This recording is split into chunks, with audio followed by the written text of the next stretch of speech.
What is going on, guys? DBG here, and in this video we are doing our final of the position tier list in NBA 2K21 MyTEAM.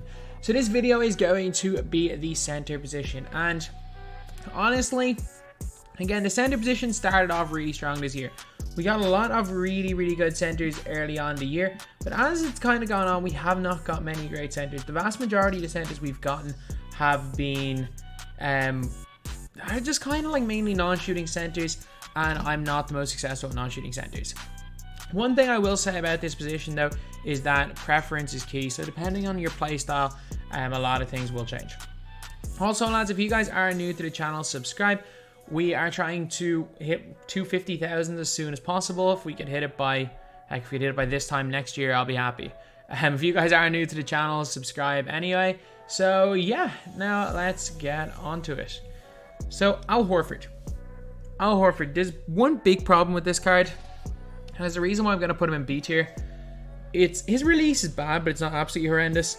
Problem with Horford is that he's got literally cold zones in the two corners. So if you 5 out and put him in the corners, he's probably not going to green a shot. The cold zones are killer. They are absolutely killer, and it's the reason that puts him as probably upper B tier instead of lower A tier. Actually, probably be upper A tier, to be honest. But it all depends. So right now, I think that he belongs kind of in this tier. But at the end of the day, you just never know. You just never know how he can play depending on who you are. For me, B tier. I just don't really like him. Alonzo Mourning, same tier. Alonzo Mourning is not the worst. He's not the worst like wide open catch and shoot player from the corners. He will occasionally hit threes, but like, oh man, I think in general, his defense is decent. He's just too small, so he's going to be tier. Alvin Adams, worthless. He sucks. Artis Gilmore. Artis Gilmore's big. This is again one of those preference ones, because if you want an inside center, Artis Gilmore's really good. However, I can't use inside centers, especially with the difference is like, at least Alonzo Mourning can hit threes occasionally, but man. Now, let's put Gilmore in B. He doesn't belong. There's a lot of worse inside centers. And speaking of worse inside centers, this dude right here. I hate him so much. I hate Ben Wallace so much. He is the most expensive card in the game. Right now, Ben Wallace is 300,000 MT. 300,000 MT for a card that completely sucks. Not only that, he locks in for a terrible Gary Payton, and that whole lock-in is 1.5 million for a slightly better Dominique Wilkins in Dr. J. I'm telling you though, Ben Wallace, I'm not even putting him in C, I'm putting him in D. He can move. He's got good speed. That is the only positive thing about Ben Wallace. He is so bad. He is so bad. He can't shoot a mid, he can't shoot a free throw, he can't shoot a three, he's 6'9". I got at least Alonzo 6'10". Man, he can't even play in the post. He doesn't even have a post hook. He is terrible. I love playing against Ben Wallace. I love playing against him, because he is basically like a 10 times worse Bill Russell. And at least Bill Russell's the best defensive center in the game. Ben Wallace just is not it. Then we got this dude right here. We have got Bill Laimbeer. I'm putting Bill Laimbeer in A tier, because with the stick, I actually don't mind his release. Even with the new stick patch, if you can get the stick down, his release is not bad at all. He's also a better defensive player than Horford. I think he's an inch taller, better rebounder. So yeah, once you get his release down, I think he is an A tier center right now. He's probably lower A tier, upper B tier, but I'm gonna put him A tier. Then Bill Russell. This is a tough one, because I'm looking through these centers and being like, you know what? There's not that many like elite centers. I don't really use centers, so I'm gonna have to put the best defensive center in the game in S tier. Like, the center is a weird one, because there's a lot of good centers but no outstanding ones. Bill Russell can't shoot the ball. He's like, imagine Ben Wallace, but better at literally everything. He's the best defensive center in the game. He's got gold clamps, which is massive. He can switch on those screens. If you're using, say, if you have just any big man guarding primary ball handler. So I'm trying to think of someone that could be like 6'8" or taller. Say, for example, you've got Giannis guarding primary ball handler, and you've got Bill Russell. You can just switch all screens. And at this stage in the game, it's a lot harder to quick stop than it was in previous years. Like, you can go to switch everything of a high pick and roll with Bill Russell and a Giannis. Because Bill Russell can guard point guards. If he gets caught in a point guard, he's perfectly fine. So, for me, I don't like Bill. I would not use Bill Russell in a squad, probably ever. The thing is with Bill Russell, though, is that right now, the guy is the best defensive center in the game. It's not even close. So I can't justify not putting him in S tier. Because he is, for most people, he is the best defensive center in the game. And he will be a top 3 or 4 center in this game. For me, he's not, but man, for most people, he will be. Then we got Bill Walton. Bill Walton's garbage. Let's put Bill Walton down here into D tier. Wait, Bill Walton was playoff stoppers? Really? Really? Alright, Bob Lanier. Lanier's fast. He can shoot the 3. He's a little bit on the sides. But Lanier... I'll put him in B. I'll put him in B. I was kind of half considering putting him up to A. I'll put him up to B. He's not a bad card at all. Brook Lopez. I'm going to put Brook Lopez in C tier. No. Brook Lopez goes B. The weird thing with Brook Lopez is that Brook Lopez is an incredible defender, but not an incredible shooter. And he's quick. He's fast and a great defensive player. I'm pretty sure he also comes with clamps. And the one thing he can't do is really shoot the ball, which is really weird because Brook Lopez, if anything, Brook Lopez should be able to shoot the ball, especially with Milwaukee because he is a shooting center. But nope, 2K did not realize that, but I guess it is what it is. Still, probably he is B tier. He's B tier. Then we got Buggy. I don't like Buggy, but I can't justify putting him below B tier. He's actually kind of quick, dunks really well, can't shoot the ball to save his life, but it is what it is. Decent card. Dikembe. I mean, Dikembe is like the best. He's the best interior defending center in the game. So I'm gonna have to put him A, but I hate him. I've used him once or twice. I hate him so much. He's been so bad every time I used him. I hate this card with a passion. But he is the best interior defensive center in the game. And I know there's a lot of people that really like Dikembe, so I'm gonna put him A. George Mikan as still one of the best centers, if not the best center in the game.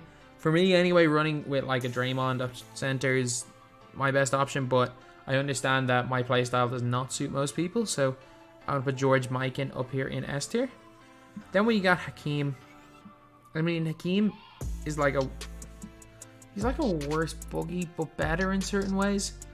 I'll put Hakeem in B. JaVale's going C. Man, JaVale is horrendous. I've used him only once in someone else's account. I hated him so much. I hated JaVale. Then we got Embiid. Is it crazy to put Embiid in A tier? Is that a crazy thing to do? Because he's actually got a really good player build in the 75-3 with a good release. I really like Joel Embiid. I'm putting him in A tier. Again, this is one of those situations where my playstyle, he's there because of my playstyle more than anything. Like, is Joel Embiid objectively better than Horford? No. Do I have more success running Embiid than running Horford? Yes. And yeah, that's why I'm going to put Embiid here. Kareem, C. Kareem is not fast. He's good. He's tall. He's 7'2". He's obviously a really, really tall player. He does a lot of things well. However, he can't really shoot the ball and post-game's broken. So yeah, Kareem's going into C tier. Kristaps, you're joining him in C tier. Kristaps is not the greatest shooter this year on either of his cards. I just hate the lack of consistency with his release on both of his cards. But he is still 7'3" and kind of mobile, so I gotta put him in C tier, but I really don't like Porzingis this year. This Porzingis, I mean, I don't like him, but he's kind of objectively S tier. Like, just because I don't like him doesn't mean that I have to put him down here in A tier. I know nearly everybody is going to be running Porzingis 250k, unless they have Mikan. People, let's be real, 250k people are running Mikan, they'll be running Porzingis, and you might see the occasional Draymond at center or Chris Webber at center, and then the rest of them are, well, the guys that'll qualify will be running one of those players. But Porzingis is good. We got Marc Gasol. I've never used this Marc Gasol, but I've used the Emerald one, which I liked, and this one's just a better version of the Emerald, so I'm going to put him B tier. Pretty good shooter. He realistically is on that level of Joel Embiid, but I actually do like this. I did like the Emerald Gasol, and this one's just a better version. Then we got Mark Eaton. I mean, Mark Eaton's like 7'4", elite shot blocker, massive body, can't shoot to save his life, can't really play in the post, and is super slow. If Mark Eaton had speed, like he had speed last year, but I keep forgetting when I was like, oh, he had speed last year. That was a Galaxy Opal card that had speed. I get it, it came out in January, but still, it was a Galaxy Opal card, and it's the 8th of October right now, so we can't really expect anything really good to come from a Mark Eaton card, but he is still a 7'4" giant, so he's going into A tier. Kabengele, get into A tier, Kabengele. He is one of the best shooting centers in the game. I was 50-50 on running him over Chris Webber in 250. I was 50-50 for my squad. Unless a ridiculous card comes out on Friday, I was 50-50 on running Kabengele in ahead of Webber. I replaced Kristaps with Webber, and I was 50-50 on putting Kabengele instead. He's a beast. He's so good. He's 6'9", looks like he's like 7'2". He's a giant. Or he looks like a giant even though he's tiny. He's just incredible. Then we've got Nate Thurmond. Nate Thurmond is like slow Bill Russell. Bill Russell's got 84 speed and acceleration, which is huge. But Nate Thurmond is literally just slow Bill Russell. So for that reason, I'm going to put him into A tier. But he is the second best defensive center in the game. He's got clamps as well. He's really good. Then you have PJ Brown. I mean, PJ Brown rebounds really well and is a huge player build. I don't like him. I don't like PJ Brown. I've used him a few times. A lot of people really like him. I've tried using him. I know, especially at the start of the year, Ty was a big fan of him. I tried using him. Could not get used to him. Again, for me, it's shooting center or bust. Like, for me, it's realistically Mike and Kristaps. I'd probably use Kabengele above. Kabengele would be in the top 5 for me, for my playstyle. But PJ Brown, the card just didn't agree with me. Then we've got Rick Smits. If I'm putting Mark Eaton in A tier, I have to put Rick Smits in A tier. And the same height, Mark Eaton is a much better shot blocker. Rick Smits is way faster and can shoot mid-range. Mark Eaton can't shoot from mid. But Rick Smits is not the greatest shot blocker. However, he is way faster and can shoot better from mid, so I got to put them kind of on a par. Even though Mark Eaton is 100k and Rick Smits is 5k, they are kind of on a par. Then we got Robert Parrish. I mean, he's just a big man. He's literally just a big man. Doesn't do anything. Literally does not do anything. Then we got Sam Perkins. The best catch and shoot center in this game. He's the same height as Kabengele, but he feels way smaller. And also, his jump shot it's not as nice as I would like it to be. Like, he should be a significant amount better than Mike, but he doesn't feel it for me. And his defense, he feels like he's really struggling. But he's A tier. He's A tier, no doubt. Then we got Big Shaq. The Diesel. I mean, he's B. He's the best rebounder in the game, and he just dominates. Like, he is one of my kryptonites. My kryptonites, if you guys have ever been in my streams, are the freaking starter card players. Every time I come up against a Shaq, an Iverson, or a Wade, I lose. It's the weirdest thing ever. I can't beat starter players. If you played me in a TTO game with, I don't know, who are the best cards in the game? Paul Pierce, Steph Curry, and I'd say George Mikan. I'd be like, you know what? I will probably win the game. If you played against me with like Shaq and any other 2 players that can remotely shoot the ball, I'm probably going to lose. They're my kryptonites. But Shaq is the biggest player build in the game, and he's the best offensive rebounder, probably the best rebounder in the game. Definitely the best offensive, so he's going into B tier. Not my favorite card in the world, but you got to put him there.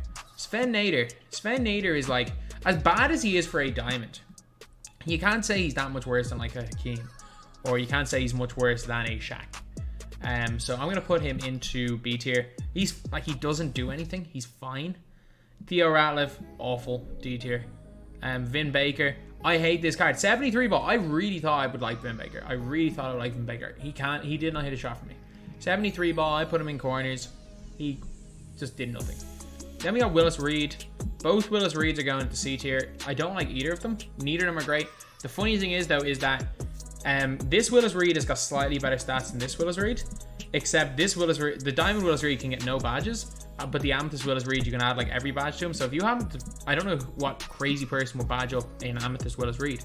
But if you find someone, if you see someone crazy enough to badge up a Willis Reed fully on the market, this Willis Reed is actually, the Amethyst Willis Reed can be made way better than the Diamond Willis Reed. But yeah, that's about it. Tyson Chandler. I mean, he's like almost Shaq level rebounding. He's like Shaq without a post hook.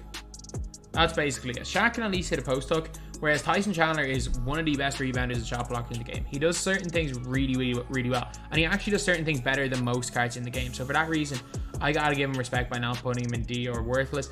He'd be Tyson Chandler of all these cards here. In my opinion, Tyson Chandler over Kareem. I've used Kareem, used Chandler, give me Tyson Chandler over Kareem. It's just he is so much of a non-threat. He is so much of a non-threat on offense that I can't put him above C tier. Like, he is fantastic in defense. He is just so, like, he can't even score a post hook. Like, so anyway, yeah, that is pretty much it. This is the final of the position tier list. A little bit of a tougher one here, but you know what? It is what it is. The center position started off well. We haven't seen much in the last couple of weeks from centers, except for just a load of big guys that can't take 3-pointers. I think I'm guessing we probably won't see our, like, god tier center until probably maybe January, February, where we see our, like, Bill Russell type center. I'm trying to think who the first, like, game changer center was. Like, I know obviously Bill Russell was really good, David Robinson was really good, people were running Porzingis as center and he was doing pretty well, the Pink Diamond Porzingis. I think last year, who was even the first, like, real just game changing center that had, like, gold range extender? I don't know. Like, obviously Shaq came out in April with Hall of Fame range, but by then I think we did have a couple of pretty decent guys you could run at the center position. But anyway, yeah, that is pretty much it. That's the video. Thank you guys for watching. Please like, comment, and subscribe.